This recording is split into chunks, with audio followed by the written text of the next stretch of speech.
দর্শক, ইস্পাহানি মির্জাপুর চা মুক্তবাক অনুষ্ঠানে আপনাদের সবাইকে স্বাগত জানাচ্ছি। আপনাদের সাথে আছি আমি মনজুর আল মতিন।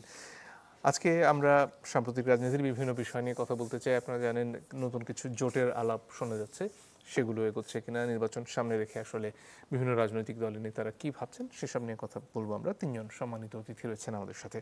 আছেন জনাব মাহমুদুর রহমান মান্না, তিনি সভাপতি নাগরিক ঐক্য। আছেন বীর মুক্তিযোদ্ধা জনাব আব্দুল সালাম, তিনি বিএনপি চেয়ারপারসনের উপদেষ্টা।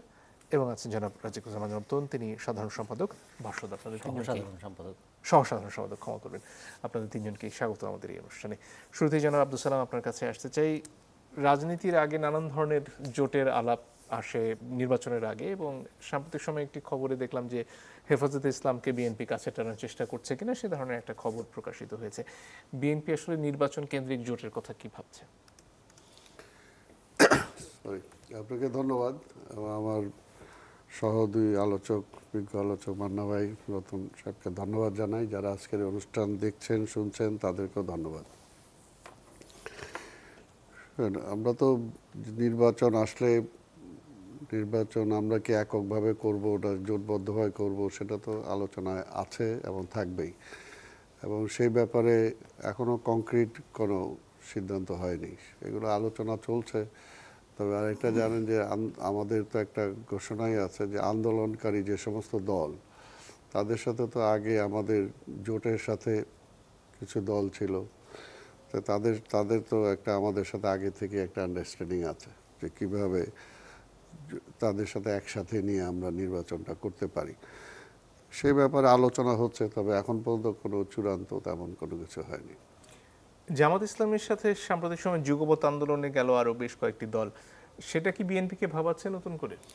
না, বিএনপির আগেও বলছি, এখনো বলি যে বিএনপির ভাবনা আসলে এখানে বিএনপির লাভ লসের কোনো এখানে বিষয় নাই। বিষয়টা হলো যে দেশের, অর্থাৎ আজকে সংকটে আছে দেশ।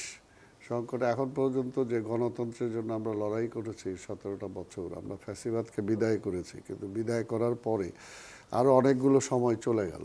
এতগুলো মাস যাওয়াটা কোনোভাবেই যুক্তিযুক্ত না। যে কথাটা আমরা বলেছিলাম যে প্রথম থেকেই, যে আসলে এটা একটা ইন্টেরিয়াম গভর্নমেন্ট, কাজেই তার বেশি দিন ক্ষমতায় থাকার কোনো সুযোগ না, যদি থাকেও সে শুধু সময়ক্ষেপণ হবে, কিন্তু কাজের কাজ কিছু হবে না। তখন অনেকেই বলেছেন যে বিএনপি শুধু ক্ষমতায় যাওয়ার জন্য নির্বাচন করতেছে, কিন্তু আমরা দেশের স্বার্থে নির্বাচনটা চেয়েছি, যেটা আজকে অনেকেই বুঝতে পারছেন যে গত প্রায় 1.5 বছরের মধ্যে দেশের অর্থনীতিটা কোথায় চলে গেছে, আজকে দেশের মানুষের যে বেকার সমস্যাটা কিভাবে বাড়ছে, আজকে আনুষঙ্গিক আরও যে সমস্ত সমস্যাগুলো ক্রিয়েট হয়েছে জাতীয় এবং আন্তর্জাতিকভাবে, আজকে কোনোভাবেই একটা নির্বাচিত সরকার ছাড়া এই সমস্যাগুলোর সমাধান হওয়ার কোনো সুযোগ নেই। আমরা এই বিষয়টা বুঝেই, উপলব্ধি করেই কিন্তু আমরা নির্বাচনের কথা বলছিলাম। তো যাই হোক, এখন যেটা আমরা চাই যে ফেব্রুয়ারিতে নির্বাচন হওয়ার কথা, সেই নির্বাচনটা যাতে হতে পারে, এবং এইটা নিয়ে এখনও দু একটা দল একটু এদিক সেদিক করার চেষ্টা করছে। যদিও তারা নির্বাচন মাঠে আছে, তারা নির্বাচন অলরেডি আমাদের আগে থেকেই নির্বাচন করে বেড়াচ্ছে, কিন্তু আবার এদিক দিয়ে তারা আন্দোলনের কথা বলে এখানে একটা জনগণের মধ্যে একটা বিভ্রান্তি সৃষ্টি করার চেষ্টা করছে যে আবার কি নির্বাচন বন্ধ হয়ে যাবে কিনা। সাম্প্রতিক সময় তো হেফাজতের আমিরের সাথে আপনাদের দলের স্থায়ী কমিটির সদস্য জনাব সালাউদ্দিন আহমেদ বৈঠক করেছেন, আবার এনসিপির আহ্বায়ক জনাব নাহিদ ইসলামও বৈঠক করেছেন। এই বৈঠকগুলো থেকে কি আসলে কিছু বেরিয়ে আসলো এখন পর্যন্ত, বা এনসিপির সাথেও কি জোট হতে পারে বিএনপির, এমন কোনো আলাপ আছে কিনা? শোনেন, এটা তো নির্বাচনী প্রক্রিয়ার মধ্য দিয়ে, এটা তো আলোচনা সবার সাথেই হতে পারে এবং সবার সাথেই হবে। এখন যার যেখানে ব্যাটে বলে মিলে যাবে সেটাই ফাইনাল হবে। এটা তো এই মুহূর্তে কিছু বলা যাবে না। আলোচনা তো সবার সাথে হচ্ছে, সবার সাথেই হবে। ফাইনালি বোঝা যাবে যে ইলেকশন শিডিউলটা অ্যানাউন্স হওয়ার পরে, যখন মানে নির্বাচনটা নিয়ে সত্যিকারে সিরিয়াসলি যখন সবাই আলোচনা শুরু করবে, তখনই বোঝা যাবে যে কার সাথে আবার নির্বাচনী অ্যালায়েন্স হবে, কাকে আমি কতটুকু কিভাবে সিট করতে পারি। আবার আরেকটা হলো যে শুধু অ্যালায়েন্স করলেও তো হবে না, এটা তার হাসিনা মার্কা নির্বাচন না। স্বাভাবিকভাবে মান্না ভাইয়ের জন্য আমরা সিট ছেড়ে দিলাম, কিন্তু সেখানে মান্না ভাইয়ের অবস্থানটা বুঝতে হবে যে মান্না ভাই সেই সিটটাতে রিটার্ন করতে হবে, তাই না? এখন আমি জোট করে যে কোনো কাউকে একটা সিট দিয়ে দিলাম, কিন্তু সেই সিটটাতে তো জিতে আসার মতো তার সেই ক্যাপাসিটি থাকতে হবে। কারণ এখন তো হাসিনা মার্কা নির্বাচন না যে দিয়ে দিলাম হয়ে যাবে, জি। ওই অবস্থায় তো নাই। আর সাম্প্রতিক সময়ে বিশ্ববিদ্যালয় দুটোতে নির্বাচন আমরা দেখলাম, ঢাকা বিশ্ববিদ্যালয় এবং জাহাঙ্গীরনগর বিশ্ববিদ্যালয়, এবং যদিও এগুলো জাতীয় নির্বাচন বা মূল রাজনীতির মাঠের নির্বাচনের সাথে তুলনীয় নয়, কিন্তু অনেক ক্ষেত্রে এখান থেকে রাজনীতির একটা আভাস পাওয়া যায়। এখানে ছাত্রদল সমর্থিত প্যানেলের যে ফলাফল এখন পর্যন্ত হলো, সেটার ব্যাপারে আসলে বিএনপির মূল্যায়নটা কি? না, এখানে তো ছাত্রদল কি কোনোভাবে এখানে জেতার কথা ছিল? জেতার কথা তো ছিল না। ছাত্রদল, আমি তো মনে করি যতটুকু রেজাল্ট হয়েছে এটাই অনেক বেশি, এটাই হওয়ার কথা ছিল না। কারণ গত 17টা বছর আমাদের বিএনপির নামের আমাদের কোনো ছেলে, অর্থাৎ আমাদের পোষ্য, আমাদের সন্তান বা আমাদের নাতিপুতি কেউ তো ভর্তি হতে পারে নাই ঢাকা বিশ্ববিদ্যালয়, কোনো বিশ্ববিদ্যালয়ে যেতেই পারে নাই। আর তারপরে দেখেন, ইভেন 5ই আগস্টের পরে ঢাকা বিশ্ববিদ্যালয়ের মতো বিভিন্ন বিশ্ববিদ্যালয়গুলোতে ছাত্র রাজনীতি হবে কি না এইরকম একটা প্রশ্ন চলে গেছিল। আর সেই জায়গায় আমরা দেখছি যে গত 17টা বছর এই মানে শিবির তাদের সাথে বেনামে, অন্য নামে বা ছাত্রলীগের নামে তারা সেখানে অবস্থান করেছে। তো সেই সুযোগটা তো ছাত্রদলের ছিল না। তো কাজেই সেখানে যতটুকু ভোট আসছে এটুকুই তো আমি মনে করি যত রাজনৈতিকভাবে যারা কিন্তু গত এক বছর তো আপনাদের বিশ্ববিদ্যালয়, এক বছরে তো বললাম না, এক বছরের মধ্যে আপনি নির্বাচন শিডিউল অ্যানাউন্স করার আগে তো হলেই যেতে পারে নাই, হলেই তো যেতে পারে নাই। আর হলে যাবে কি? হলে তো আমাদের কেউ নাই, ছিলও তো না, কারণ একটা থাকতে হবে তো, সেটা তো ছিল না। আপনি কি বলছেন যে আপনাদের দলের সদস্য বা পরিবারের সদস্যের বাইরে কেউ বিএনপি কে ভোট দেয় না? না, দিছে না, এই যে দিছে বলেই তো আজকে পাইছে। আপনার দেখেন, একই নির্বাচন কিন্তু আওয়ামী লীগের একটা আমলে শেষ হলো, যেটা ভিপি নূর জয়লাভ করলো। সেই সময় কিন্তু বিএনপি বা ছাত্রদল ছিল না। তো সেই সময় রেজাল্টটা দেখেন, তার থেকে এই রেজাল্টটা দেখেন। আর এই সমস্ত নির্বাচন দিয়ে জাতীয় নির্বাচনে যে খুব একটা প্রভাব বিস্তার করে সেটা কিন্তু না। এগুলো যে আজকে মান্না ভাই এখানে আছে, চাকসুরও ভিপি জিএস ছিলেন, ডাকসু তো জিএস ভিপি হয়েছেন, কাজেই এগুলোতে জাতীয় রাজনীতিতে খুব বেশি একটা এফেক্ট করে। জি, ধন্যবাদ। জানা মান্না, আপনার কাছে আসতেছে, এই যে জাতীয় রাজনীতিতে নানান ধরনের হিসেব এই মুহূর্তে, সেখানে জাতীয় পার্টি বা জামাত এক সময় যে ভূমিকা ছিল, এই মুহূর্তে তাদের সেই ভূমিকাটা হয়তো খানিকটা পরিবর্তিত হয়েছে। জামাত স্পষ্ট করে বলছে যে তারা বিএনপির সাথে অন্তত জোটে যাচ্ছে না। এর বাইরে আসলে জোটের সমীকরণটা কি হতে পারে আপনার কাছে মনে হয়? এই প্রশ্নের জবাব এখনই দেওয়া না খুব মুশকিল। কারণ দেখবেন যে নির্বাচনের স্কেজুল ডিক্লেয়ার হওয়ার পরে সাবমিশনের পরেও পর্যন্ত এটার রিঅ্যালাইনমেন্ট হতে পারে।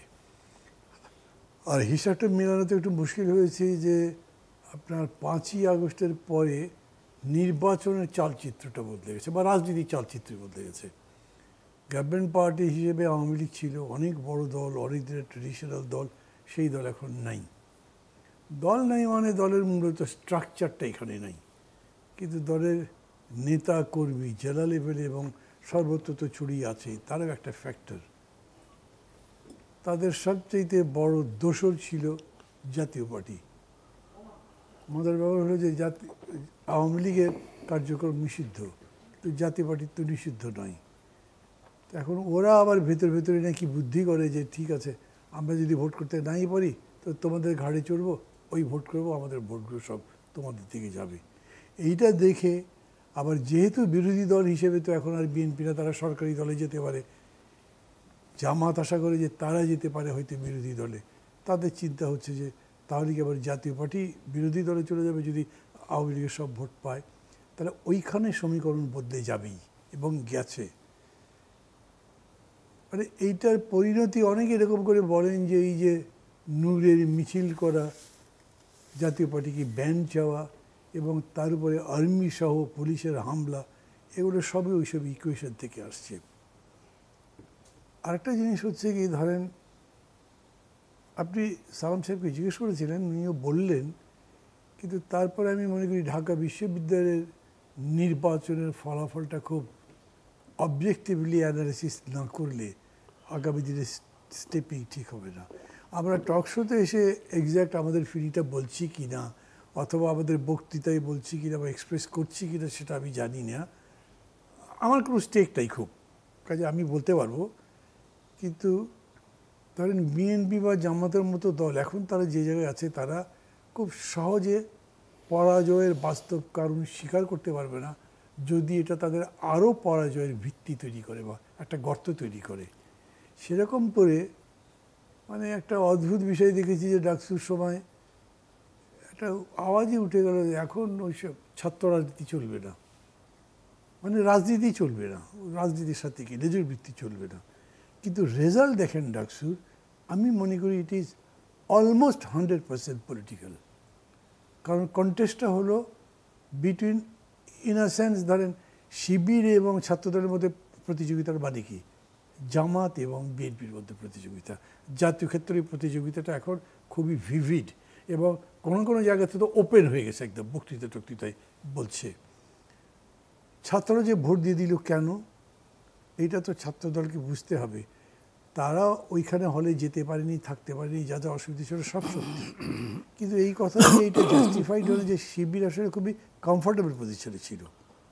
তারা আওয়ামী লীগের শেল্টার নিয়েছে, সেটা হয়তো সাকসেসফুলি নিয়েছে, কৌশলগতভাবে ভালো ছিল, কিন্তু তারা তাদের মূল আইডেন্টিটি বাদ দিয়ে করে গেছে। তারপরে আবারও আগের আইডেন্টিটিতে ফিরে আসতো কেমনে তাইলে? সাধারণত দেখেনি, ছাত্ররা দেখে নাই, তারা ওইটাকে অপরাধ মনে করেনি। আপনি মামলা করেছেন, মামলা খারিজ হয়ে গেছে হয়তো, কিন্তু যারা ভোট দিয়েছে তারা ওইটাকে যদি অপরাধ মনে করতো তাহলে ভোট দিত না। তাহলে তাদের সাইকোলজিটা কী? মানে এমনি যে জেন জিনি এত কথাবার্তা হয় না, এটা তো আমাদের দেশে কোনো গবেষণা নেই বলে বুঝি না, কিন্তু আমার কাছে মনে হয় জেনজি মানে এই জেনারেশন বলে সারা পৃথিবীতেই, এরা বিদ্রোহ করে, তারা অগ্রপশ্চাৎ ভাবে না, দেখে অন্যায় একসাথে হয়ে গেলাম, বিদ্রোহ করে ফেললাম, ব্যাকআপে মানে পেছনে কী আছে জানে না। এই জন্যে কত বিস্ময়কর যে যারা এত বড় একটা অভ্যুত্থান ভার্চুয়ালি তৈরি করলো, লিড করলো, ওরা ডাকসু নির্বাচনে প্রায় নাই হয়ে গেল। মানে এগুলো ভাববার বিষয়। সেখানে শিবির আসলো কেন তাহলে? তাহলে সেখানে আওয়ামী লীগ নাই, কিন্তু ছাত্রদল বা বিএনপি আসলো না কেন?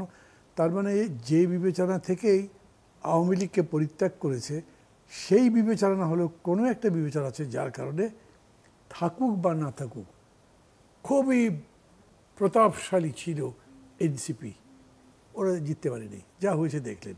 আবার অত নয়, লুকিয়ে ছাপিয়ে কোনো রকমই জীবন বাঁচিয়েছে শিবির, তাদেরকে ভোট দিয়েছে, কিন্তু ইয়েকে দিল না, ছাত্রদলকে দিল না। তার মানে এখানেও তাদের চিন্তাটাই ভিন্ন। ভিন্ন এই যে তারা মনে করছে আমাদের কাছে এখন 55 বছর 54 বছর আগের ইতিহাস বললে হবে না। আমি তো একজন ছেলেমেয়ের সাথে কথা বলে দেখেছি, যখন জিজ্ঞেস করি সেটা কীভাবে হলো তাদের এত বড় ভূমিকা, তো বলে এগুলো তো আপনারা বলেন আঙ্কল, কিন্তু আমরা তো ওদের দেখি ওরা তো ভালো মানুষ, আর ওরা ওই সে সময় তো ওদের জন্মই হয় না, আমাদের কি তখন জন্ম হয়েছিল, ইতিহাস তুলছেন কেন? তাদের মনে এখন এটা রেখাপাত করছে না। এই 15 বছরে বিশেষ করে শেখ হাসিনার আমলে যে দুঃশাসন হয়েছে, এবং তারাই যখন বেশি করে মুক্তিযুদ্ধের চেতনা বলেছে, মানুষ মুক্তিযুদ্ধের চেতনার উপরে বিতশ্রদ্ধ হয়ে গেছে। মুক্তিযুদ্ধের চেতনা আপনি ব্যাখ্যা করে বলেন, কেউ এটার বিরুদ্ধে যাবে না, কিন্তু যা দেখেছে সেটার বিরুদ্ধে তো সবাই আছে। তাহলে অ্যালাইনমেন্টটা আপনাকে কীরকম করে করতে হবে? এই দিকের একটা নতুন এলিমেন্ট তৈরি হচ্ছে, হয়তো এটা আরও পাওয়ারফুল হতে পারে। আর এইদিকে যারা অলরেডি মানে আপনার স্টিয়ারিংয়ে আছে, তারাও দেখছেন যে গাড়ির স্পিড কমে যাচ্ছে, পপুলারিটি কমে যাচ্ছে, হয়তো আরও কমে যেতে পারে। রিভাইভ করতে পারবেন কি? তারেক রহমান বলছেন 7,000 আমি এক্সপেল করেছি, শাস্তি দিয়েছি। আচ্ছা, এটা কি মানুষ অ্যাপ্রিসিয়েট করছে? নাকি পাল্টা বলছে 7,000 বের করার পরে কিছু কন্ট্রোল করতে পারলে না, পারবেন? কেউ বলছে 7,000 এক্সপেল করেছেন, তার মানে 7,000 অপরাধী আপনার মধ্যে ছিল, আগে কি করলেন? এই সমস্ত বিবেচনায় দেখবেন যে চেঞ্জ হতেই থাকবে, রেকটিফিকেশন হতেই থাকবে। ধন্যবাদ। জনাব রতন, আপনার কাছে আসতে চাই, এই যে রাজনীতির যে এতদিনকার ধারা, যেখানে আসলে মুক্তিযুদ্ধের পক্ষে বিপক্ষে ভাগ করা বা এই স্বাধীনতার যুদ্ধের যে একটা ধারণা তৈরি করা, বিভিন্ন দলের পক্ষে বিভিন্নভাবে, আওয়ামী লীগ সেটাকে একভাবে বলেছে, বিএনপি আরেকভাবে বলেছে, এবং এটার উপরে নির্ভর করেছে আসলে মেরুকরণটা অনেক ক্ষেত্রে। সেটার কি এখন সময় শেষ হয়েছে, এখন নতুনভাবে মেরুকরণ হচ্ছে? অনেকগুলো বিষয় এখানে ভাবতে হবে। একটা সিদ্ধান্ত টানার আগে আমাদের ফ্যাক্টরগুলো কি কি সেগুলো একটু দেখতে হবে। যদি আপনি বিবেচনা করেন ডাকসু নির্বাচন এবং জাকসু নির্বাচনকে, তার উপর ভিত্তি করে যদি একটা বিবেচনা দাঁড় করাতে চাই, অথবা রাজনীতিতে এখন যা ঘটছে তার উপর বিবেচনা যদি করতে চাই, অথবা ভবিষ্যতে আমরা কোন পথে যেতে চাই সেটাকে যদি বিবেচনার ভিত্তি ধরি, তাহলে কিন্তু 3 রকম বিষয় হবে। আচ্ছা, ধরুন যদি দুর্নীতি এবং চাঁদাবাজির প্রশ্নটাই হয়, তাহলে বিএনপি যেমন 7,000-কে বহিষ্কার করেছে, জামাতও তো 550-কে বহিষ্কার করেছে। তাহলে দলের সাইজ অনুযায়ী তো তাদের মধ্যেও এই জিনিসগুলো আছে, তাহলে একটার পরিবর্তে আর একটাকে বেছে নেওয়ার জায়গা কি থাকে? অথবা যদি বলি যে ধরুন আমাদের এখানে কি এখন হিপোক্রেসি করার কৌশলটাই এখন যোগ্যতা বলে প্রমাণিত হবে? যে গত 15 বছর আমরা যাদের শেল্টারে থাকলাম, 15 বছর পরে এসে প্রথম স্লোগান তুললাম ক্যাম্পাসে কোনো রাজনীতি হবে না, এবং তারপরে হলে হলে কোনো রাজনীতি হবে না, অথচ হলে হলে আবার প্যানেল দিয়ে দিলাম। তা মান্না ভাই রাইটলি একটা কোশ্চেন তুলেছেন যে সাধারণ ছাত্ররা কি এগুলো খেয়াল করছে না? তার মানে কি আমাদের সাধারণ ছাত্ররা কি দিয়ে বিবেচনা করে, কোন বিবেচনাটাকে সামনে রেখে ভোট দিচ্ছে? এটা আমাদের যেমন একদিকে ভাবতে হবে। অন্তত শিক্ষা প্রতিষ্ঠানগুলোতে তো ছাত্ররা এরকম চাইতো, যে কারণে দেখুন জাতীয় রাজনীতিতে কার কতটুকু প্রভাব আছে তার চাইতে বড় কথা শিক্ষা প্রতিষ্ঠানে একটা ভিন্নধর্মী প্রভাব মানুষ দেখতে চাইতো। এন্টি এস্টাবলিশমেন্ট ফোর্স ক্যাম্পাসটাকে সবসময় ছাত্রদের মধ্যে একটা লিডিং রোল প্লে করতো এবং লিভিং অ্যাটমসফিয়ার তৈরি করতো, একটা প্রতিবাদের জোয়ার থাকতো ক্যাম্পাসে। যে কারণে মান্না ভাই যখন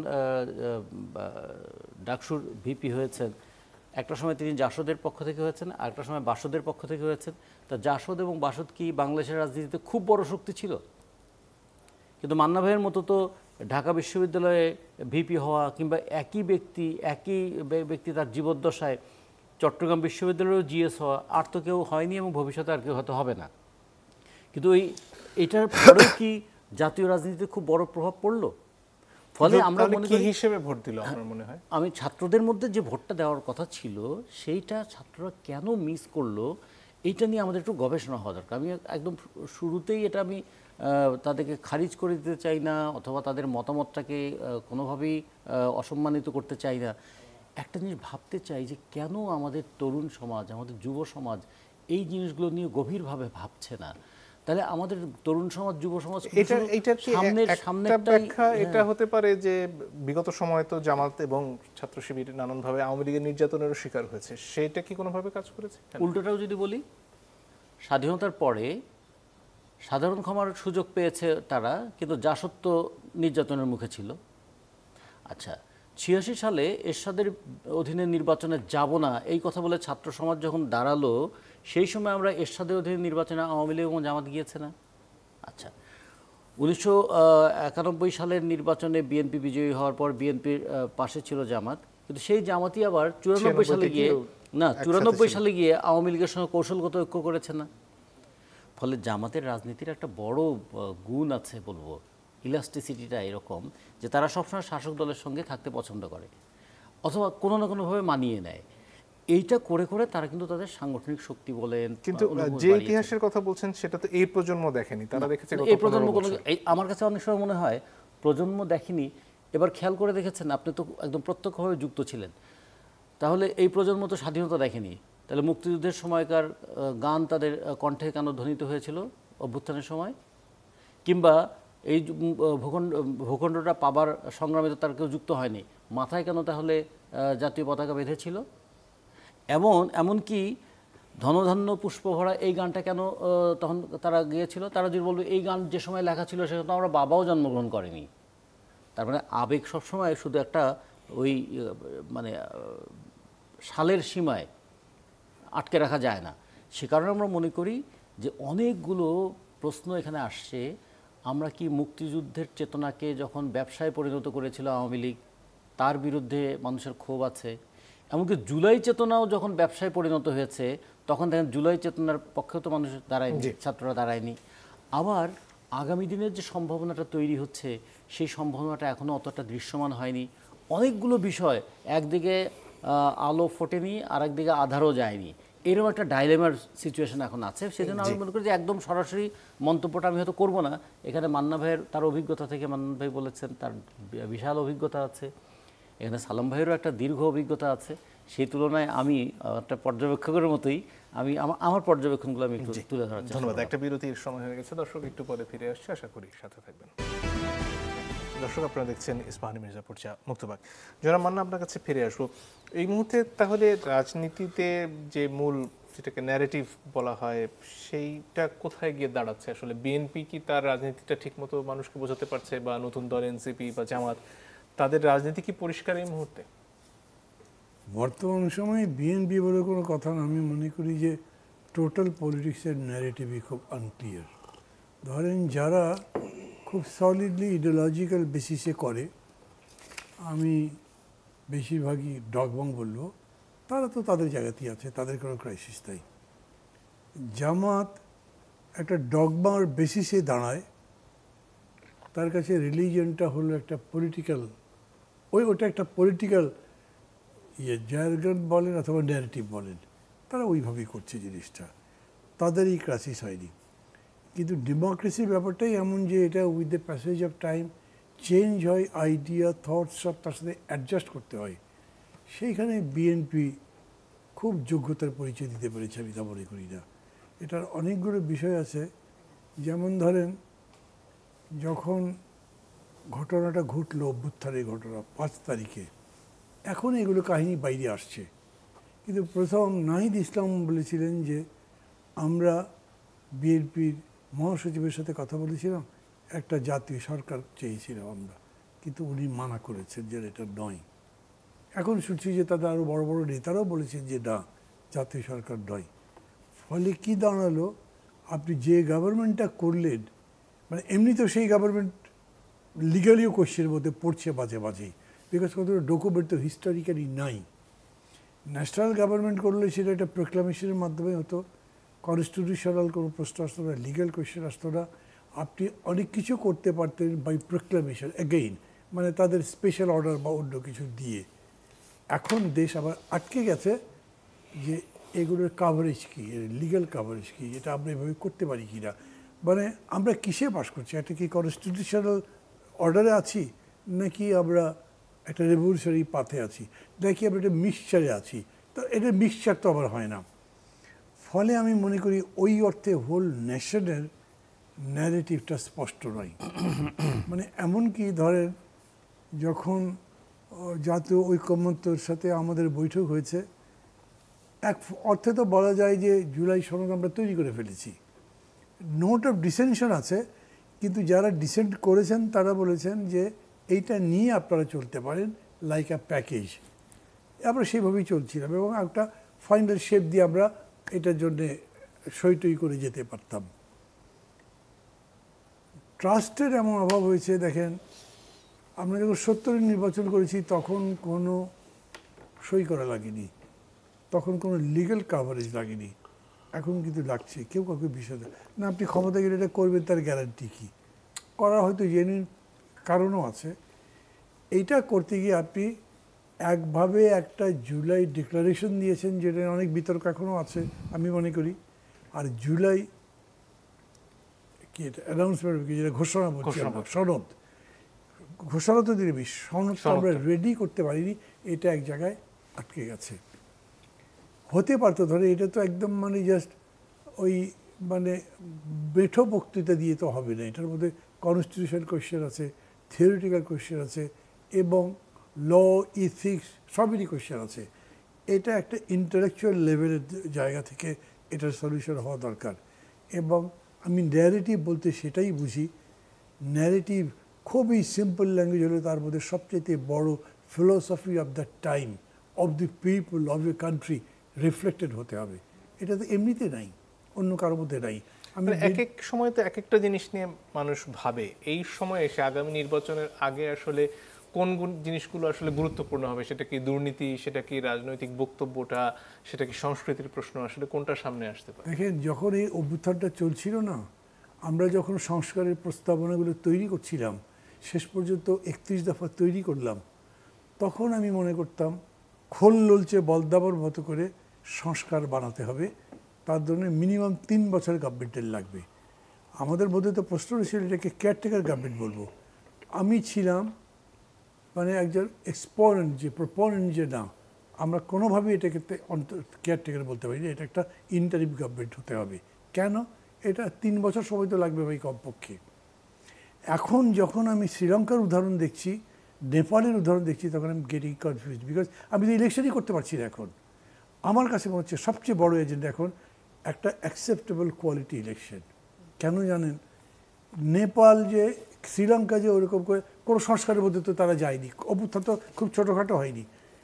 অভ্যুত্থানের পরে সরকার গঠন করলো, তারা তখন বাংলাদেশ থেকে লোন নিয়েছিল, সেই টাকাও শোধ করে দিয়েছে, তারা তো এখন ভালো জায়গায় আছে। আমি নেপালকেও দেখছি, যিনি আসলেন সুশীলা এসেই ছাত্রদের বললেন তোমরা তোমাদের কাজ করেছো, এখন আমরা দায়িত্ব নিয়েছি, তোমরা স্কুলে চলে যাও, ইলেকশনের ডেট ডিক্লেয়ার করলেন, ছাত্র সব স্কুলে চলে গেল। আমাদের এখানে এখন তো মানে এনসিপি বা যারা ওই সময় আন্দোলন করলো শিক্ষার্থী, তারাই মনে হয় যে দেশ চালায়, তাদের কথা মতো চলছে, কোনো ডিসিপ্লিন নাই, অ্যাডমিনিস্ট্রেশন নাই।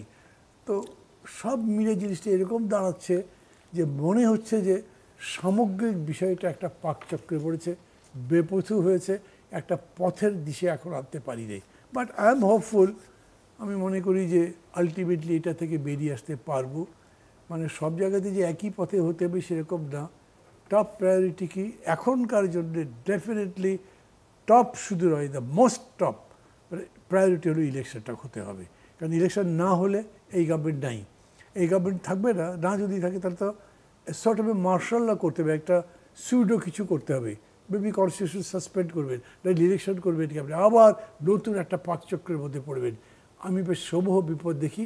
এর মধ্যে আমি এবার দেখলাম যে আপনার ঐকমত্য কমিশনের যিনি মানে ভাইস চেয়ারম্যান প্রফেসর আলিয়াজ, উনি বলেছেন যদি নির্বাচনটা না পারে তাহলে ন্যাশনাল সিকিউরিটি প্রশ্ন তৈরি হবে। ন্যাশনাল সিকিউরিটি প্রশ্ন আমরা সবাই বুঝি, এটার মানে কি? আপনি নিজে এখানে ঝগড়াঝাটি করতে থাকবেন, বাইরে থেকে অন্য কিছু একটা ঘটনা ঘটবে।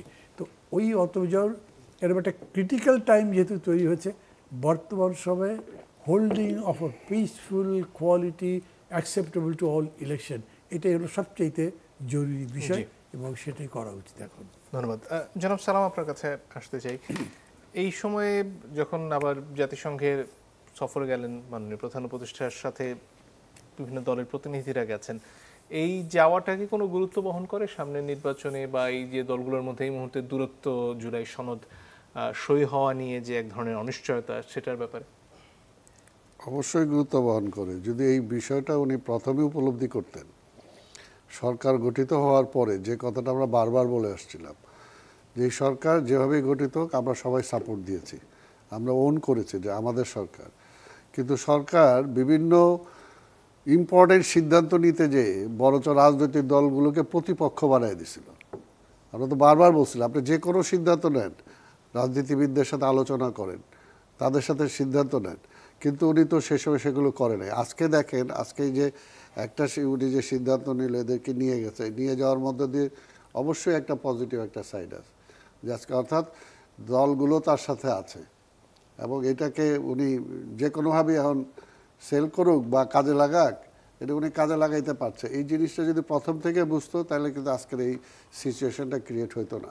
এই জন্যই আমরা বলি যে আজকের যত কিছুই ফাইনালি কিন্তু রাজনীতিবিদদের কাছে আপনাকে ফিরে আসতে হবে, ফাইনালি রাজনীতি দলগুলোর কাছে আপনাকে ফিরে আসতে হবে। কিন্তু আজকে সেগুলো যদি না করতে যায়, আজকে আমরা যদি সেই পূর্বের অবস্থাটা, অর্থাৎ শেখ হাসিনা একটা রাজনৈতিক দলের প্রধান হয়েও কিন্তু সে রাজনীতিটাকে মাইনাস করে দিয়েছিল, যেটা তার বাবাও করছিল। পরবর্তী পর্যায়ে কিন্তু সে মাইনাস হয়ে গেছে ওই কারণেই। তাই কাজেই রাজনৈতিক প্রসেসটা যদি আমি ফিরে আনতে না পারি, রাজনৈতিক প্রসেসটা ফিরে আনার জন্য যেটা মান্না ভাই বলছে একদম যথার্থ কথা, একটা নির্বাচনের কোনো বিকল্প নাই। এই কথাটা কিন্তু আমরা ভেরি বিগিনিং 5ই আগস্টের পর থেকে, এই গভর্নমেন্ট ফর্ম হওয়ার পর থেকে বলে আসছি যে আপনি সময় নেন, সংস্কার যেগুলো মিনিমাম অর্থাৎ পরবর্তী নির্বাচিত সরকার যাতে ফ্যাসিস্ট না হতে পারে, সেটার জন্য কি করা দরকার আপনি সেটা করেন, তারপর আপনি নির্বাচনে চলে যান। আপনি এত শাখা প্রশাখা দিয়ে লাভ নাই। কিন্তু ওই সময় আমরা দেখছি এই উপদেষ্টা অনেকে বলছে এই রাজনীতিবিদরা 50 বছর কিছু করতে পারে নাই, আমরা এখন কিছু করতে চাই, করতে দেওয়া হচ্ছে না। তো এই যে এই সমস্ত জিনিস করে আমরা এই জন্যই বলবো যে দেখেন জিয়াউর রহমান সাহেব সবচেয়ে বড় তার সাকসেস যে শর্ট টাইমে যখন যেটা করা দরকার উনি সেই সিদ্ধান্তটা নিয়েছেন। 26শে মার্চে যিনি সিদ্ধান্ত নেওয়া দরকার ঠিক কারোর জন্য তাকায় থাকে নাই, উনি কিন্তু স্বাধীনতার ঘোষণা দিয়ে দিয়েছেন। 7ই নভেম্বরে যখন দেশটা ক্রাইসিসে 75-এ, তখন কিন্তু ওনার যে সাহসী যে ভূমিকা, উনি যদি সেই সময় সেটা না নিতেন তাহলে আজকের এই রাষ্ট্র কোথায় যেয়ে দাঁড়াইতো। ওই সময় তো আমাদের স্বাধীনতা বিপন্ন হওয়ার মতো পর্যায়ে ছিল। তো আজকে এইটাই, আজকে আবার যেটা আজকে এই যে হলো যেটা 5ই আগস্ট, সেই সময় রাজনীতিবিদদের যে সঠিক সিদ্ধান্ত নিয়ে ঐক্যবদ্ধভাবে যেটা করা উচিত ছিল, আজকে সেটা কিন্তু রাজনীতিবিদরা এই সেটা মুহূর্তে করতে পারি নাই। যে বিষয়গুলো নিয়ে আসলে বিশেষত বিএনপি এবং জামাত সাথে এনসিপির মত পার্থক্য, সেইগুলো দূর করার মতন পরিস্থিতি আসলে কিভাবে পৌঁছবো আমরা, এবং সেখানে আসলে শেষ মুহূর্তে এসে তো পিআর নিয়েও তারা নিম্ন কক্ষে কথা বলছেন, বিএনপি আবার উচ্চ কক্ষেও পিআর মানছেন না। এই দূরত্বটা আসলে ঘুষবে কিভাবে? এগুলো শুধুমাত্র তারা দেখেন, জামাত মুখে বলতেছে একটা, কিন্তু কাজে কিন্তু তারা আরেকটা। তারা সর্বপ্রথম নির্বাচনে নামছে, তাদের 300 আসনে প্রার্থী দিয়ে দিছে, এবং প্রার্থী দেওয়ার পরে তারা প্রার্থীর গণসংযোগ পর্যন্ত করতেছে। যেটা আমি ধরেন আমার নির্বাচন এলাকা মোহাম্মদপুর, সেখান থেকে যখন আমি আসি আমি তো দেখি জামাতও প্যারালালি তারাও সেই নির্বাচনী কাজটা করতেছে। তো কাজে আরেকটা হলো যে তারা আন্দোলনের ভাব করে, যে আন্দোলনের মুখী অবস্থায় করে যদি আমি নির্বাচনে যেতে পারি হয়তো একটা বেনিফিট পাবো, বা এখানে অ্যাবসলিউটলি তারা দলীয় চিন্তা করে, তারা জাতীয় চিন্তাটা কিন্তু করতেছে না। এই দলীয় চিন্তা করে আজকে জাতীয় যে প্রেক্ষাপটটা, এটাকে তারা বরঞ্চ কিছুটা প্রশ্নবোধক করে দিচ্ছে, বা একটা পরিস্থিতিটাকে একটু ডিফারেন্ট দিকে নিয়ে যাওয়ার জন্য চেষ্টা করছে। তো সেটার জন্যই বলবো যে এটা কোনোভাবেই মানে জাতির জন্য মঙ্গলজনক না। জাতির জন্য এই মুহূর্তে যা হওয়ার হয়েছে, এখন আমাকে একটা নির্বাচন করে একটা নির্বাচিত পার্লামেন্ট দরকার। যে নির্বাচিত পার্লামেন্ট একটা অন্তত এই মুহূর্তে, আরেকটা যেটা যে পিআর সিস্টেমের কথা বলে, একটা ঝুলন্ত পার্লামেন্ট তারা করতে চায়। একটা শক্তিশালী পার্লামেন্ট, শক্তিশালী গভর্নমেন্ট যাতে না হয়, আজকে সেই প্রক্রিয়ায় তারা যেতে চায়। আজকে নেপাল কোথায়, আজকে কি অবস্থা, কয় বছরের মধ্যে তাদের কয়বার গভর্নমেন্ট পরিবর্তন হলো। তো এটা তো একটা, এটা বাংলাদেশের অর্থনৈতিক অবস্থা, সামাজিক অবস্থা, পররাষ্ট্রনীতির অবস্থা সব কিছু মিলে যে জায়গায় আমরা অবস্থান করছি, যদি একটা শক্তিশালী সরকার না হয় তাহলে আগামীতে দেশের এই যে ইকোনমিক্যাল ক্রাইসিস এটাও যেমনি আসবে, পাশাপাশি আমাদের আন্তর্জাতিক যে ক্রাইসিস সেটা আরও বেশি প্রকট হবে, যে এগুলোকে মোকাবেলা করার মতো অবস্থা আমাদের থাকবে না। সেই কারণেই এখন আমাদের জাতীয় ঐক্যটার উপরেও জোর দিতে হবে, পাশাপাশি আমার গভর্নমেন্টও যাতে একটা স্ট্রং গভর্নমেন্ট হয় সেটার জন্য আমাদের চেষ্টা করতে হবে। এবং এখন কোনোভাবেই যে আজকে আমি ওই পিআর সিস্টেম, এটা হইলে তো আবার আমাকে সংবিধান চেঞ্জ করতে হবে, সংবিধান চেঞ্জ করতে হলে আবার আমাকে সেই পার্লামেন্টে যেতে হবে। তো সেটার জন্য এখন যতটুকু হয়েছে এইটুকু নিয়ে আমাদের নির্বাচনে যাওয়া ছাড়া কোনো বিকল্প নাই। বরঞ্চ ঠিক আছে, কেউ যদি একমত না হয়, জামাত বা অন্য কেউ, তাহলে তারা সেটা নিয়ে জনগণের কাছে যেতে পারে যে আমরা পিআর চাই, আর আমরা বলবো যে এই মুহূর্তে আমরা পিআর চাই না। তারপর জনগণ যেটা রায় দেয় সেটাকে মেনে নিতে হবে। কিন্তু এখন দেশের এই ক্রাইসিসটা থেকে যদি বাঁচাতে হয় দেশটাকে, তাহলে নির্বাচন ছাড়া, একটা নির্বাচিত পার্লামেন্ট ছাড়া দেশের ক্রাইসিসটা এই মুহূর্তে রোধ করার মতো কোনো অবস্থা, আমরা কিন্তু ক্রাইসিসে আছি, ক্রমান্বয়ে কিন্তু সেদিকেই যাচ্ছি। কাজে এটাকে এই মুহূর্তে যদি আমি থামাতে না পারি, থামানোর একটাই পথ, সেটা হলো একটা নির্বাচিত সরকার। নির্বাচিত সরকার ছাড়া, কারণ পরাজিত ফ্যাসিবাদ তো মানে বারবার উকি ঝুঁকি দিচ্ছে যে তারা আছে, তারা চায় না যে আজকে একটা ক্রেডিবল একটা ইলেকশন হোক, কোনোভাবে ইলেকশন হোক সেটাই তারা চায় না। তারা গভর্নমেন্ট ফেল করুক, এই গভর্নমেন্ট ফেল করলে তো একটা অন্ধকারের দিকে দেশটা যাবে, সেই অন্ধকারে কি আবার আমরা কোথায় যাব তখন? সে কাজে এখন এইখান থেকে অন্যদিকে যাওয়ার কোনো সুযোগ নাই। এখন একমাত্র একটাই সমাধান, সেটা হলো নির্বাচন। ধন্যবাদ। জনাব রতন, আপনার কাছে ফিরে আসি। এই যে সংস্কার নিয়ে এতদিন ধরে আলাপ হলো, ঐক্যমত্য কমিশন এখন পর্যন্ত সে আলাপ চলছে, নির্বাচনের আগে আসলে এই সংস্কারটা যাতে সামনে স্থায়ী হয় সেটা নিশ্চিত করার পদ্ধতি নিয়ে তো এই মুহূর্তে বিতর্ক। সেখানে সামনে এগোনোর জন্য কোন পথটা আপনার কাছে সঠিক মনে হয়? আসলে একটা কনসেনসাস ছাড়া কিছু হবে না, এটা তো সবাই বলছেন, কিন্তু এমন কোনো পয়েন্ট সামনে আনা উচিত নয় যে বিষয়টা আলোচনা করলে ঐক্যটাই ভেঙে যায়। আমরা ঐক্যমত্য কমিশনে আমরা দেখলাম যে এমন বিষয় প্রথমে শুরু করা হয়েছিল, মনে হলো যে ইন্টেনশনটাই হলো যাতে ঐক্যটা বিলম্বিত হয়।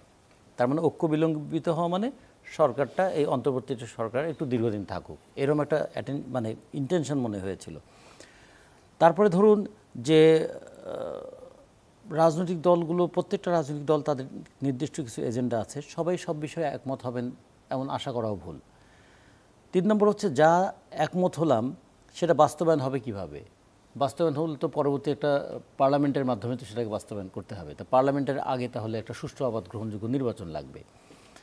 সেই নির্বাচন করতে গেলে কি করা দরকার? ঐক্যমতটা যদি এ জায়গায় হতো যে হ্যাঁ আমরা এমন একটা নির্বাচনী ব্যবস্থা দাঁড় করাতে চাই যেখানে ক্ষমতাসীন দল নির্বাচনের প্রভাব বিস্তার করতে পারবে না, তার মানে নির্বাচনটা তত্ত্বাবধায়ক সরকারের অধীনে হবে। আচ্ছা, সেটা যদি হতে হয় তো সেটাও তো পার্লামেন্টেই আমাদেরকে পাশ করাতে হবে। এখন যদি রাজনৈতিক দল হিসেবে আমরা পিআরের কথা বলছি, কিন্তু পিআরকেও যদি পাশ করাতে হয় এটা তো পার্লামেন্টে যেতে হবে। আমাদের তো সংবিধানের 65(2) অনুচ্ছেদ অনুযায়ী বলা আছে যে নির্বাচনটা হবে প্রত্যক্ষ সরাসরি। ফলে এখানে তো এটা যদি করতে হয় তাহলে সেটাও ভবিষ্যতে একটা পার্লামেন্টে আমাদের আলোচনা করে সিদ্ধান্ত নিতে হবে। ফলে সব কিছুরই কিন্তু শেষ পর্যন্ত গিয়ে দাঁড়াচ্ছে যে যারা আমরা একমত হচ্ছি তাদের দুইটা বিষয়ে একমত হতে হবে। একটা বিষয়ে একমত হলো যে অন্তর্বর্তীকালীন সরকারটা আছে এই সরকারকে বৈধতা দেব কেমন করে। তো এই সরকারকে বৈধতা দেওয়ার জন্য আমরা কি সবাই একমত? হ্যাঁ, সবাই একমত। তাহলে অন্তত এইটুকু একটা জেন্টলম্যান এগ্রিমেন্ট হোক পলিটিক্যাল পার্টিগুলোর মধ্যে, তারা এককভাবে অথবা সবাই মিলে আগামী পার্লামেন্টে যারা যাবেন তারা সবাই মিলে এই সরকারটাকে বৈধতা দেবেন। এটা হলো একটা দিক। দ্বিতীয়ত হচ্ছে এরপরে বারবার যেন ওই দানবীয় চেহারা নিয়ে একটা সরকার দাঁড়াতে না পারে, তার জন্য কি কি পদক্ষেপ নেওয়া দরকার সে ব্যাপারে আমরা আলাপ আলোচনা করে যে জায়গাগুলোতে একমত হয়েছি সেগুলো যেন ভবিষ্যতে আমাদের কনস্টিটিউশনালি কোনটাকে অ্যাকসেপ্ট করানো যায়, কোনটা কনস্টিটিউশনাল ছাড়াও আমাদের যদি প্রশাসনিক নির্দেশে করা যায় সেগুলো আমরা কিভাবে করতে পারি সেগুলো ঠিক করা। এবং এত বড় যখন হয় কি ওই অনেক সময় অনেকে দুষ্টামি করে বলে যে অনেকটা এটা ওই বুফে খাবারের মতো 130 আইটেম আছে, এটা চোখ ভরে কিন্তু এটা সবাই খেতে পারে না। সেরকম এমন এমন এমন ইস্যু আসলো, আমরা কতটা ইস্যু 166টা, তারপরে কি 423টা। তার মানে এত ইস্যুর ভারে ভারাক্রান্ত কোনটা যে আসলে রিয়েল ইস্যু, কোনটা নিয়ে যে আমাদের কাজ করতে হবে এইটাই আমাদের অনেক সময় আড়ালে চলে গেল। আমরা এই জন্য মনে করি যে যথেষ্ট হয়েছে, যে বিষয়গুলোতে একমত হওয়া গেছে এই বিষয়গুলোকে একমত হয়ে আমাদের একটা সুষ্ঠু অবাধ গ্রহণযোগ্য নির্বাচনের পরিবেশ তৈরি করে একটা দৃষ্টান্ত আবার স্থাপিত হোক। যে একমতটা হওয়া হলো এটাকে আসলে কিভাবে ভবিষ্যতের জন্য রক্ষা করা হবে সেটা নিয়ে তো এখন বিতর্ক। সেখানে আপনারা দল হিসেবে কি বলছেন? একটা জেন্টলম্যান এগ্রিমেন্টের এক্সাম্পল তো আমাদের এখানে আছেই। 1991 সালে যখন সবাই মিলে অন্তত এই জায়গায় একমত হলো যে আমরা প্রেসিডেন্সিয়াল ফর্ম অফ গভর্নমেন্ট থেকে পার্লামেন্টারি ফর্ম অফ গভর্নমেন্টে যাব, নির্বাচনে যারাই আসুক না কেন। তখন নির্বাচনে হেরে যাওয়ার পরে আওয়ামী লীগ তো বলেছিল যে ধাক্কা দিয়ে দিয়ে গণতন্ত্র শেখাবো। হ্যাঁ, তো ধাক্কা দিয়ে দিয়ে গণতন্ত্র শেখাবো বলার পরেও কিন্তু তারা সবাই মিলে একমত হয়ে পার্লামেন্টারি ফর্ম অফ গভর্নমেন্টে ফিরে এসেছিলেন। আবার শাহাবুদ্দিন সাহেব যে তিনি প্রধান বিচারপতি থেকে তিনি তত্ত্বাবধায়ক সরকারের প্রধান হয়েছিলেন, তিনি যে আবার প্রধান বিচারপতির জায়গায় ফিরে আসবেন বলেছিলেন, সেটাও সবাই মিলে একমত হয়েছিলাম। তাহলে এরকম কিছু কিছু বিষয় তো আছে। কিন্তু আবার তত্ত্বাবধায়ক সরকার মতো অনেক বিষয় যেগুলো 3 জোটের উপরে ছিল সেটা তো পরে রাজনৈতিক দলগুলো মানেনি। সেটা তো সেই ইয়েটা থাকে ওই রবীন্দ্রনাথের কথার মতো, আমরা তো প্রতিজ্ঞা করি প্রতিজ্ঞা ভাঙার জন্যই। সেক্ষেত্রে আরো কোনো শক্ত ব্যবস্থা না, শক্ত কোনো ব্যবস্থা আপনি আইন দিয়ে সংবিধানের 7 ক এবং খ এর চাইতে শক্ত কোনো ব্যবস্থা কি আর কোথাও আছে আমাদের? তাই সংবিধানের 7 এবং ক এবং খ এইটা কোথায় উড়ে গেল না? ফলে কাগজে কি আমি শক্ত লিখে রাখলাম এটার চেয়ে বড় কথা মানুষের মনন জগতে তার প্রভাবটা কি, এটার জন্য রাজনীতিটা কি। ফলে আমরা মনে করি রাজনীতিতে কিছু বিষয় থাকে একটা কনসেনসাস হিসেবে থাকে, কিছু থাকে কালচার হিসাবে, কিছু থাকে কনভেনশন হিসাবে, কিছু থাকে মানে কনস্টিটিউশন হিসাবে। তাহলে আমরা সবসময় কনস্টিটিউশনের উপরে এত বেশি জোর যেন না দিই যাতে করে কালচারটা গণতান্ত্রিক সংস্কৃতিটা পিছনে পড়ে না যায়। কখনো কখনো এরকম আছে যে অনেক জায়গায় গণতান্ত্রিক সংস্কৃতি সবচেয়ে বড় রক্ষা কবচ হয়ে যাবে, কাগজে কি লেখা আছে তার চেয়ে তো বড় কথা যে আমরা এটা করতে পারি না, এটা করা উচিত নয়, এভাবে করা উচিত নয়। আচ্ছা ধরুন আমাদের সংবিধানে লেখা আছে না 20 নম্বর অনুচ্ছেদে যে অনুপার্জিত আয় ভোগ করা যাবে না। তো এটা লেখা থাকা সত্ত্বেও দুর্নীতি ঠেকানো গেছে, লুটপাট ঠেকানো গেছে, দেশ থেকে টাকা পাচার করা ঠেকানো গেছে, জানি তো। তা ফলে কিন্তু যদি এরকম হতো যে একজন দুর্নীতিবাজ সে জনসমক্ষে এতখানি ধিক্কৃত হচ্ছে, অথবা দুর্নীতিবাজ তাদেরকে এই শাস্তি দেওয়া হচ্ছে, হয় শাস্তির ভয়ে অথবা সুনাম রক্ষার দায়ে সে দুর্নীতি থেকে নিজেকে রক্ষা করলো। এইটা তৈরি করার চেষ্টাটাই না আমাদের করতে হবে। জি, ধন্যবাদ। জনাব মান্না, যদি আর কিছু যোগ করার থাকে, যে কোনো প্রসঙ্গে। আমি শেষের পথে 2-3 মিনিট মানে সময়টা হিসাব করে বলবো আর কি। জি, রতন যেটা বলেছেন মানে লজিক্যাল বলেছেন, কিন্তু এখন সিচুয়েশন ডিমান্ডস সামথিং মোর। মানে জাস্ট আপনি রেখে দেবেন, ডেভেলপ করবে, চেতনা সবাই এগ্রি করবে, এগুলো না, তো আপনাকে কংক্রিটলি কিছু করতে হবে। সেই জন্যে যে প্রস্তাবটা আলোচনার সময় সংবিধান বিশেষজ্ঞদের পক্ষে থেকে এসেছিল, ওইটার মধ্যে গণভোটের একটা প্রস্তাব ছিল। এটা আমরা সবাই জানি যে গণভোটের চাইতে বড় কোনো বৈধ কনস্টিটিউশনাল ইনস্ট্রুমেন্ট তার নাই। গণভোট কি সম্ভব? যদি সম্ভব হয়, যেহেতু গণভোটের দাবি জামাতও করেছে, আমরা গণভোটের দাবি করি নাই, কিন্তু বিএনপির পক্ষ থেকে সালাউদ্দিন আহমেদ ওখানে বলেছেন গণভোটে তারা রাজি আছেন, তাহলে গণভোট হয়ে যেতে পারে এটার উপরে, এবং সেটা চূড়ান্ত। ত্রুটি বা ডিফিকাল্টি আছে যে এর মধ্যে নোট অফ ডিসেন্ট আছে, এটা দিয়ে কি গণভোট হয়? তারও একটা প্রস্তাব দিয়েছেন উনি যে একটা প্যাকেজে রেখে দেব, মানে অনেকটা সিল করে দেওয়ার মতো, বাইরে থেকে বলবো এইটাকে বানেন, পরে আমি খুলে দেখবো যে এটার মধ্যে কী আছে, তখন দরকার হলে আরেকটা গণভোট করবো, যে ডিফারেন্স আছে। এইটা যদি পদ্ধতিগত কোনো সমস্যা না করে, তাহলে এইটা একটা কংক্রিট জিনিস যা আপনাকে লিগ্যালিটি দেয়, তাই করা উচিত। এর বাইরে এই যে নির্বাচন কেন্দ্রিক যে আশঙ্কাগুলোর কথা ঘুরে ফিরে আসছে, সেটা এড়াতে আসলে এখন কি করণীয়? নির্বাচন কেন্দ্রিক আশঙ্কার ব্যাপারটা তো আমাদের নিজেদের আচরণে উচ্চারণে প্রকাশ পাচ্ছে, ওগুলো কন্ট্রোল করতে হবে। আমি বিকল্প একটা প্রস্তাব করতে পারি, যেটা আমরা করেছিলাম, সেটা হচ্ছে 106-এর আশ্রয় নেওয়া। 106-এ এইটাকে আমরা বলবো এটাও একটা ডক্ট্রিন অফ নেসেসিটি তৈরি করেছে। কেন? যদি আমরা যেহেতু একমত হতে পারছি না হলে যেহেতু ইলেকশন হতে পারছে না, তার মানে দেশে আবার গণতন্ত্র মানে নির্বাসিত হওয়ার অবস্থা হয়েছে। অর্থাৎ সুপ্রিম কোর্ট এটাকে একটা লিগ্যাল কাভারেজ দেওয়ার ব্যবস্থা করুক। তারা যেরকম রায় দেয়, সবাই এটা মানতে কিন্তু রাজি আছে, সেটাও হতে পারে। জি, ধন্যবাদ। জনাব সালাম, যদি আর কিছু যোগ করেন। এখানে দেখেন, আমি তো মনে করি যে যদি আপনি গণভোটও করতে চান, সেটার জন্য আবার সংবিধানে গণভোটের এটা নাই, সেটাকে আবার আনতে হবে আপনাকে। এখন যত সহজ করা যায়, যেটা রতন সাহেব যেটা বলছে, যে এখন যতটুকু আমরা ঐক্যবদ্ধ হয়েছি, সেটার ভিত্তিতে এখন আমাকে নির্বাচনে যেতে হবে। আর একটা হলো যে সবার একটা জেন্টলম্যান এগ্রিমেন্ট অবশ্যই থাকবে, যে জেন্টলম্যান এগ্রিমেন্টটা আমরা যদি ওপেন করি জনগণের কাছে, যে আমরা এই রাজনৈতিক দলগুলো এই কমিটমেন্টে একমত হলাম, তারপরে যদি কেউ সেটা থেকে বিট্রে করে, তখন আবার জনগণ তাকে বিট্রেয়ার হিসাবে নিবে। অতীত এরকম হয়েছে বলে তারা বিট্রেয়ার হয়েছে। তাই কাজে এর বাইরে তো আর কিছু করার নেই। আর আরেকটা হলো, আমাদের মন মানসিকতার পরিবর্তন ছাড়া আমাদের নৈতিক যে অবক্ষয় হয়েছে, এটাকে অবশ্যই আমাদের তো যত কিছু বলি একটা কালচারাল রেভলিউশন ছাড়া এটা তো আমরা করতে পারবো না, চেঞ্জ করতে পারবো না। সব অবক্ষয়কে ঠেকাইতে হলে একটাই পথ, যে রাজনীতিবিদদের হাতে নিয়ে আসতে হবে, রাজনীতির নামে রাজনৈতিক ব্যবসায়ীদের হাত থেকে রাজনীতিটা উদ্ধার করতে হবে। এবং রাজনৈতিক দলগুলোকে রাজনৈতিক চর্চা যদি আমরা করতে পারি সঠিক ওয়েতে, সেই ব্যবস্থাটা যাতে আমরা করতে পারি, সেটার জন্য চেষ্টা করা না।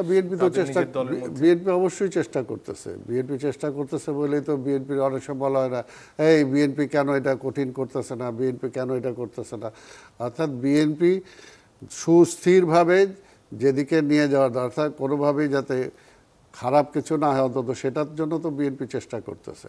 এবং সেটার জন্য বিএনপি, আমাদের তারেক রহমান সাহেব পরিষ্কার বলছে যে দেশের স্বার্থে যতটুকু ছাড় দেওয়া দরকার আমরা সবটুকু দেবো, দিয়েছ তাই। কাজে বিএনপির কিন্তু এখানে আর ছাড় দেওয়ার বা হারানোর তেমন কিছুই নাই। এখন একে খুব সিম্পল করে ফেলতে হবে ব্যবস্থাটা। যেমন আমরা একটা নির্বাচনে যাব, নির্বাচনে যাওয়ার জন্য সিম্পল কোন ওয়েতে আমরা নির্বাচনে যেতে পারি, তারপর পিপুল ম্যান্ডেট নেওয়ার পরে তারপরে বাদ বাকি সিদ্ধান্ত হবে। সব কিছু পিপুলের উপরে ছাড়তে হবে। আমরা কয়েকজন মিলে একটা জিনিস চাপায় দিতে চাইলাম, তো সেটা তো হবে না। আর চাপায় দিলেই যে সেটা থাকবে, যেটা রতন সাহেব বললো যে কই ওই ধারা আছে, কেউ মানছে, সংবিধান আমাদের একটা আছে, শেখ হাসিনা কি সংবিধান মানছে?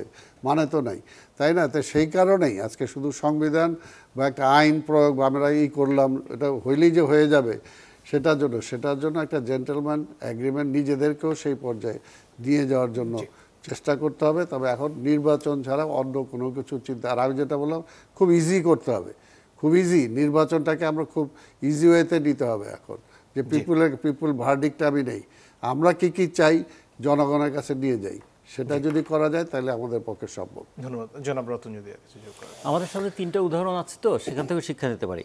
যে একটা অভ্যুত্থান হয়েছিল টিউনিশিয়ায়, তারপরে এই ধরনের গোলযোগের মধ্যে পড়ে অভ্যুত্থানের পরে দেশটার অবস্থা এমন হয়েছে মানুষ মনে করছে যে আগের সরকারই ভালো ছিল।